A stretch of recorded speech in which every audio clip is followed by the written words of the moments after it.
নমস্কাৰ YouTube channel Gitartha কথনলৈ আপোনাক স্বাগতম জনাইছোঁ। শ্ৰীমদ ভগৱত গীতা এই গ্ৰন্থভাগীৰ এটি সৰল অনুবাদ আপোনাৰ সন্মুখত উপস্থাপন কৰিব বিচাৰিছোঁ। আহকচোন আমি এই শাস্ত্ৰভাগীৰ ভিতৰলৈ সোমাই যাওঁ। অথ দ্বিতীয় অধ্যায় শ্লোক সংখ্যা 57 দুঃখে স্বনুদ্বিগ্নমনঃ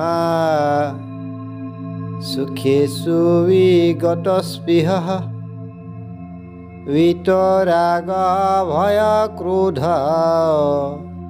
স্থিত ধীৰ্মুনিৰুষ্যতে। সৰলাৰ্থ, যিজন লোক দুখত পৰিলেও অস্থিৰ হৈ নপৰে, সুখৰ সময়তো আনন্দ কৰি নুফুৰে, যিজন লোকৰ ৰাগ ভয় আৰু ক্ৰোধ নোহোৱা হৈছে, তেওঁকে স্থিতপ্ৰজ্ঞ মুনি বোলা হয়। সৰল পদ্যভাগনি। দুখ পাইলে নাহে মনে,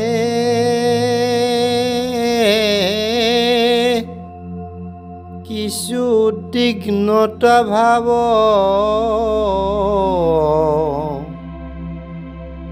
সুখত নাহিকে স্পৃহা যাৰ, ৰাগ দেশ ক্ৰোধহীন, সিটো পুৰুষত জানা, স্থিতপ্ৰজ্ঞ মুনিৰ বিচাৰ।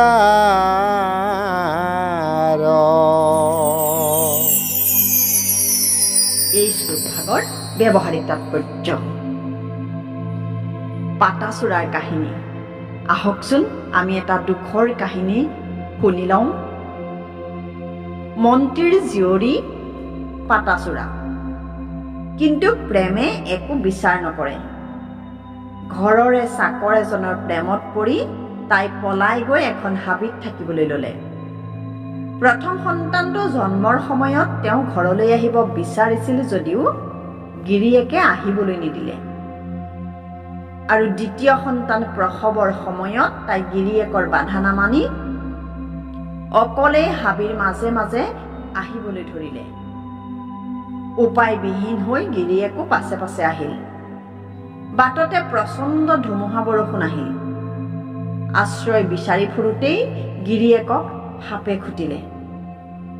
হাবিৰ মাজতে সেই অকলশৰীয়া অৱস্থাতে দ্বিতীয় সন্তানটোৰো জন্ম হ'ল। জীয়াই থকাৰ বাসনাত তাই কেঁচুৱা দুটাক কান্ধত লৈ নিজৰ ঘৰলৈকে বুলি যাত্ৰা আৰম্ভ কৰিলে। বাটতে ফেনে ফুটুকাৰে বাঢ়ি অহা এখন বিশাল নদী পাৰ হ'ব লগা হ'ল। দুয়োটা সন্তান একেলগে পাৰ কৰাব নোৱাৰাত তাই ডাঙৰ সন্তানটোক পাৰত থৈ সদ্যজাত সন্তানটো সিপাৰত থৈ অহাৰ কথা ভাবিলে, আৰু সেইমতেই সাঁতুৰি দ্বিতীয় সন্তানটো সিপাৰত থৈ প্ৰথম সন্তানৰ ওচৰলৈ আহি থাকোঁতেই এটা চিলনীয়ে আহি তাইৰ কেঁচুৱাটো লৈ গুচি গ'ল, অৰ্থাৎ দ্বিতীয় সন্তানটো লৈ গ'ল। এই দৃশ্যটো দেখি প্ৰথম সন্তানটো বেহুচ হৈ নদীত পৰি গ'ল। তাকো সুতে উটুৱাই নিলে। মাকে উদ্ধাৰ কৰিব নোৱাৰিলে। সেই অৱস্থাৰে তাই সান্তনা বিচাৰি ঘৰলৈ আহিছিল, কিন্তু ঘৰত কাকো নাপালে। তাইৰ মাক, দেউতাক, ককাই, ভাই, ঘৰৰ সকলোকে আগদিনাৰ ধুমুহাই নিঃশেষ কৰি পেলালে। কিন্তু তথাপি তাইৰ মৃত্যু নহ'ল। বুদ্ধৰ ওচৰলৈ গৈ সান্তনা লভিলে, জীয়াই থাকিল। এই কাহিনীভাগ এই কাৰণেই অৱতাৰণা কৰা হৈছে যাতে মানুহে দুখত অধৈৰ্য হৈ নপৰে। হয়তো কোনো মানুহৰ জীৱনতেই এনে দুখ হোৱা নাই, কিন্তু দুখ যিমানেই নহওক কিয় ধৈৰ্য হেৰুৱাব নালাগে।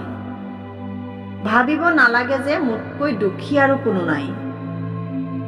বুদ্ধদেৱে যে সৰিয়হ বিচাৰিবলৈ পঠাইছিল সেই মহিলাগৰাকীৰ কথাও হয়তো বহুতেই জানে। গতিকে দুখত পৰি কন্দা কটা কৰা, আত্মহত্যা কৰা এইবোৰ উচিত নহয়। কেতিয়াও ধৰি ল'ব নালাগে যে মোতকৈ দুখী আৰু কোনোৱেই নাই। ঠিক তেনেদৰে এইটোও ধৰি ল'ব নালাগে যে মোতকৈ সুখীও কোনো নাই। আচল কথা, সুখ আৰু দুখৰ প্ৰতি মানুহ উদাসীন হ'ব পাৰিলেহে সুখ বা শান্তি পাব পাৰে। সুখত মনত যি ভাৱ, দুখতো একে ভাৱ, অৰ্থাৎ সুখত মনটো উত্তেজিত হোৱা আৰু দুখত ভাগি পৰা দুয়োটাই হ'বলৈ দিব নালাগে। সুখ আৰু দুখৰ প্ৰতি নিৰপেক্ষ হ'ব পাৰিলেহে, অৰ্থাৎ সুখ বা দুখ একো নাথাকোঁতে মনত যি ভাৱ থাকে সেই ভাৱকে সকলো সময়তে ৰাখিব পাৰিব লাগে, বা পাৰ্থিৱ সুখ আৰু দুখৰ লগত মনক জড়িত হ'বলৈ দিব নালাগে।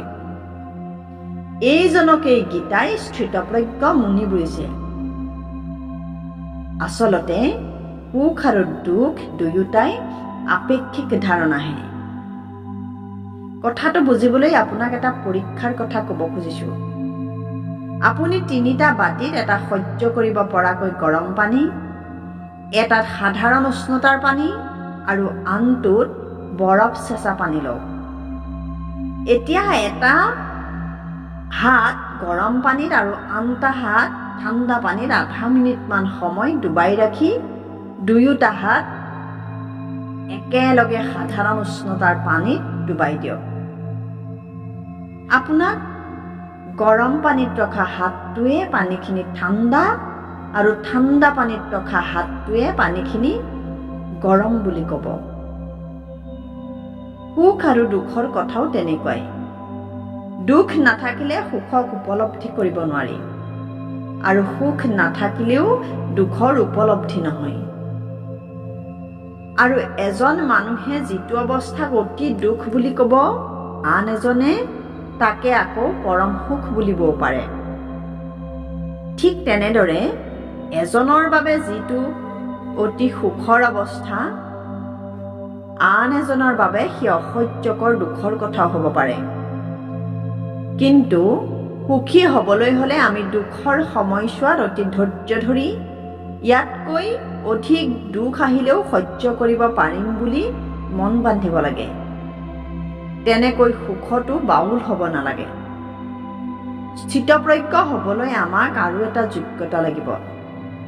সেইটো হৈছে ৰাগ, ভয় আৰু ক্ৰোধ। এই 3টা এৰিব পাৰিব লাগিব। বহুতে ক্ৰোধ বা খঙকে ৰাগ বুলি কয়।